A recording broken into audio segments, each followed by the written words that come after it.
If you've ever seen Lake Lanier trending on TikTok or Twitter, or spent any time in Georgia, you've heard tales of the subject of this video. There are countless stories of boaters seeing ghostly vessels floating on the water's surface, or sightings of women with no hands roaming the lake's bridges.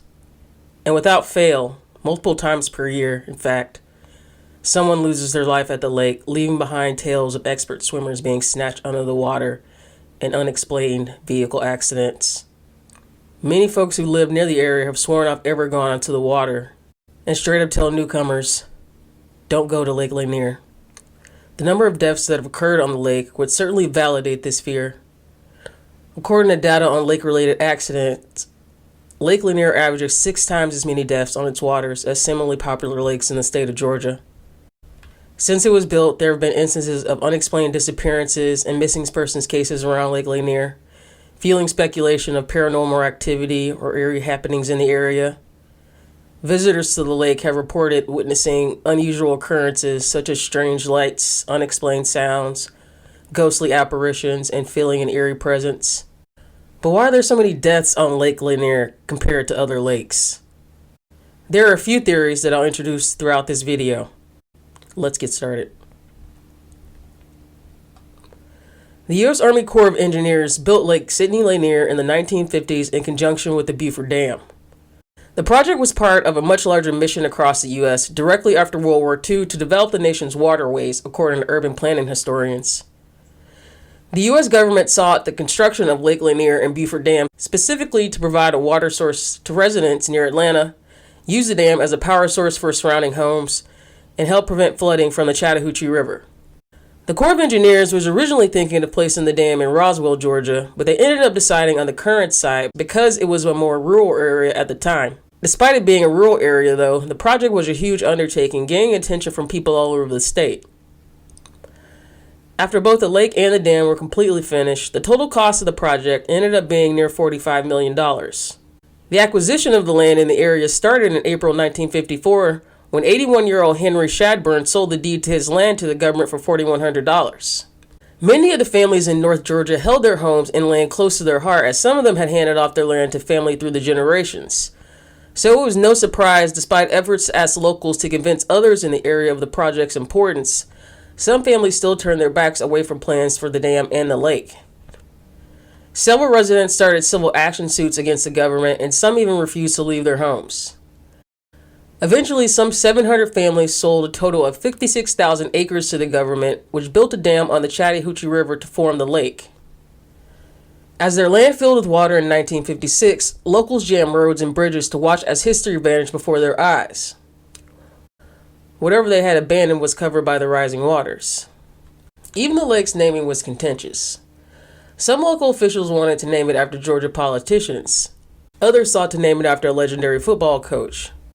Eventually, they decided to name it after Sidney Lanier, an 18th century Georgia poet who wrote the Song of the Chattahoochee. An old auto racing track near Gainesville was left behind when Lake Lanier was created, though the Corps claims it removed its bleachers so they wouldn't float to the surface and cause a hazard for boats. While the Corps identified and moved marked graves when filling Lake Lanier, it's likely some objects like unmarked graves were inadvertently left behind. The concrete block foundations of some buildings were submerged and still remain beneath the lake today. Over the decades, when the lake's water levels drops during drought, submerged roads, tire parts, and other artifacts are usually exposed. With between 6 and 12 million visitors annually, according to the Army Corps of Engineers, Lanier holds the title of Georgia's most popular lake.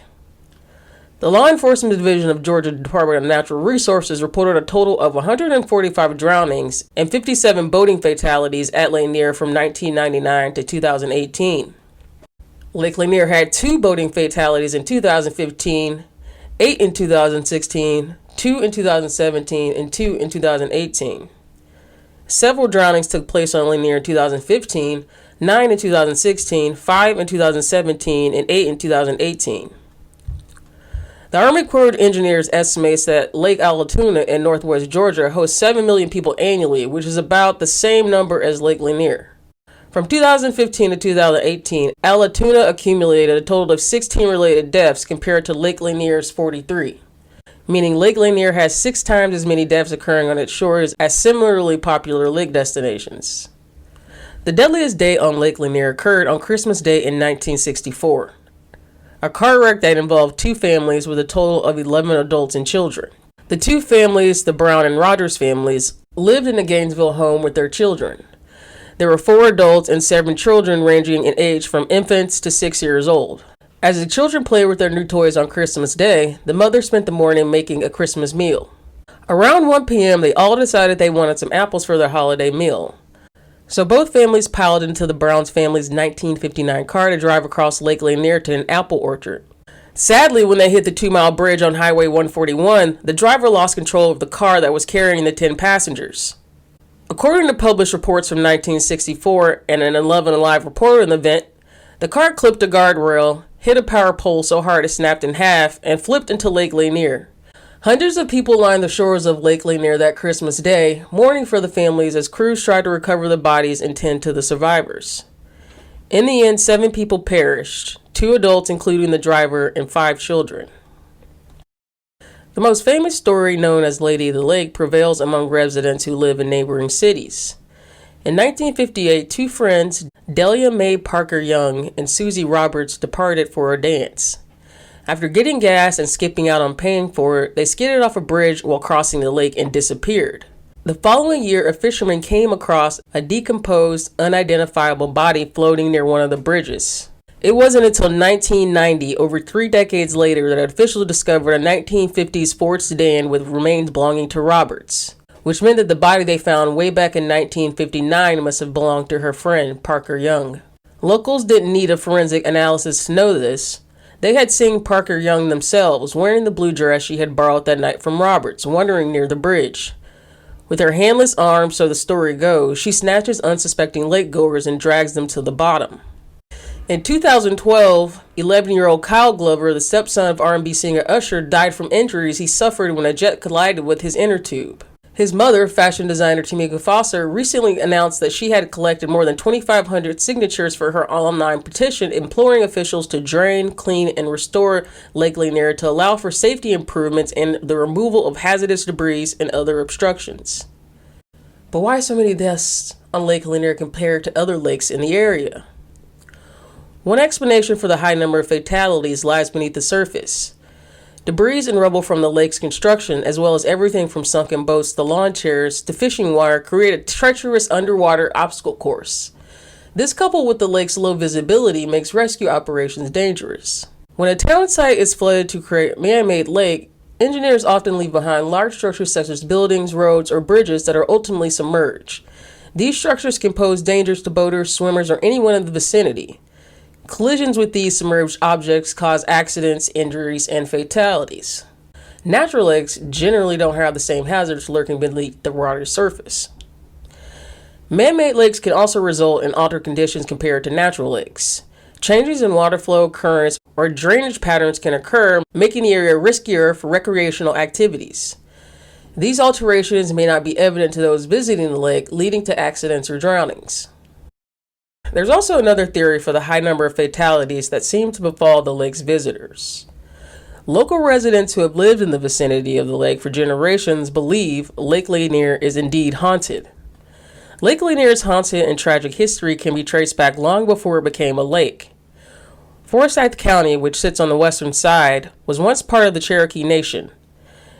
The U.S. government expelled most of its members from what would be the southeasternmost origins of the Trail of Tears, an expedition during which many indigenous people would pass away while trying to endure a forced migration. Just before 1912, there were nearly 1,100 black residents in Forsyth County, with 58 of those residents being landowners, mostly in Oscarville. According to the Digital Library of Georgia, 109 black residents paid the farm tax, meaning they rented or owned farms. Other black residents worked in Cumming as craftsmen or other laborers. There seemed to be a feeling of community in the town, which quickly became known for their churches. Pastors such as Grant Smith and Levi Greenlee Jr. were spiritual leaders and outspoken advocates for black residents, according to the New Georgia Encyclopedia. Not only did they help to protect the community, but they worked to bring black residents together. Georgia history teacher Lisa Crosby said Oscarville was a thriving black community full of carpenters, blacksmiths, and bricklayers with farming as the top trade. Quote, they had a miraculous farming growth here while the rest of the state was really struggling, end quote. That was the case until 1912. In September of that year, 2 alleged assaults against white women were reported in the county. The first alleged assault took place on September 5th when a woman reported that 2 black men had sexually assaulted her in Cumming. By September 7th, Sheriff William Reed had arrested the 2 men and 4 accomplices. Just days later, the body of 18-year-old Sleety Mae Crow, a white resident, was found in the woods just east of Cumming. Several black residents were named as suspects for the alleged essay and murder, including Ernest Knox and Robert Bob Edwards. In an effort to provide safety, Knox was transferred to a jail in Atlanta while the remaining suspects stayed at a jail in Cumming. Despite Knox being transferred, a mob of angry white residents gathered outside the jail that night. A different mob seized Edwards, a 24-year-old farmhand from the Cumming jail, beating him to death before he was hanged from a telephone pole in the town square. This instance started a wave of violence directed toward the black community in Forsyth County. Mobs came through Oscarville, threatening residents and firing guns into their homes. Typically, the answer to white girls being raped was to go to black communities and start blaming people historians of the area say about the time. When nightfall came, terror began to reign over Oscarville. Mobs came together called Night Riders and they drove the black community out. Filmmaker Bob Mackey, who is capturing those horrendous nights in an upcoming television series, said the night turned deadly. Quote, they were wakened up by fires outside, firebombs thrown in the church. The church was the centerfold of the community, so anytime something happened, guess where everyone would go? To the church, he said. Well, they attacked the church just when everyone was resting for a sense of protection. Many people died during the attack trying to get to Gainesville. The violence continued until nearly all of the county's black population was forced to flee. Oscarville was abandoned. The church and pillars of the community burnt to the ground. The residents who used to live there were forced to flee or forced to start over, securing jobs and opening businesses where they could in Gainesville. And those who owned land in Oscarville no longer felt safe coming back to claim what was theirs. The expulsion wasn't a bizarre anomaly in that part of the country. Between the 1860s and the 1920s, white Americans drove thousands of black residents from their communities.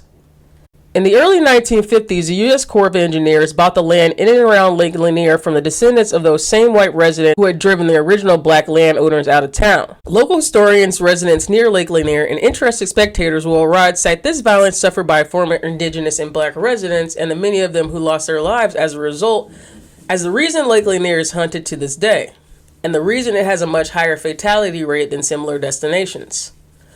Much as the ghosts of tortured and abused souls can often be said to haunt an old house, many believe it is the former residents of Oscarville seeking vengeance or perhaps peace of mind who continue to wreak a sort of vigilante justice across the more than 56,000 acres of water of Lake Lanier. When Lake Lanier was built, unmarked graves were left behind since they weren't easily identified and there was no family to claim them. Some local businesses are starting to take precautions to keep guests from being injured or dying on the lake. Margaritaville at Lake Lanier Islands announced this year that they are keeping the beach open, but not allowing anyone to go into the water. The popular destination on Lake Lanier even installed a fence about a foot from the shoreline so that beachgoers could only let the water lap at their feet. All that being said, as a New Georgia resident, I will not be visiting Lake Lanier, not anytime soon, and not ever, if I'm being honest. Whether the lake is haunted or not, I'm not going anywhere where the death rate is 6 times higher than that at other lakes. This just tells me that something isn't right. And I'll be honest, while I was making this video and researching this story, I had an unsettling feeling about that area, Oscarville and the lake, and I feel that it is not a place where you can go to find peace or where there is peace to be had, just because of all the death and violence that's occurred there that is unrepaired. But that's just my opinion. Lake Lanier is still popular even to this day and still gets millions of visitors every year, despite the well-known stories of happenings on the lake. So tell me, would you go to Lake Lanier or not? Have you been before?